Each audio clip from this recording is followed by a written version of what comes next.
గత 3 రోజుల నుంచి కురుస్తున్న వర్షాలకు చెరువులు, చెక్ డ్యాములు నిండి అలుగుపారుతున్నాయి. సిద్దిపేట జిల్లా చిన్నకోడూరు మండల వ్యాప్తంగా 25% చెరువులు నిండి అలుగుపారుతున్నట్లు రైతులు తెలిపారు. 2 పంటల సాగుకు ఎంతో మేలు చేకూరుతుందన్నారు.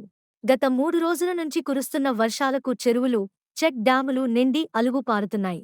సిద్దిపేట జిల్లా చిన్నకోడూరు మండల వ్యాప్తంగా 25% చెరువులు నిండి అలుగుపారుతున్నట్లు రైతులు తెలిపారు. 2 పంటల సాగుకు ఎంతో మేలు చేకూరుతుందన్నారు.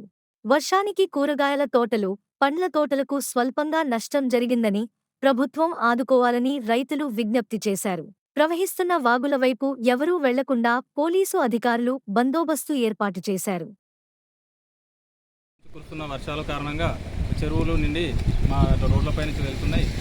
ఈ వర్షం వల్ల ఊర్లో ఉన్న చెరువులు, బావులు నిండడం జరుగుతుంది.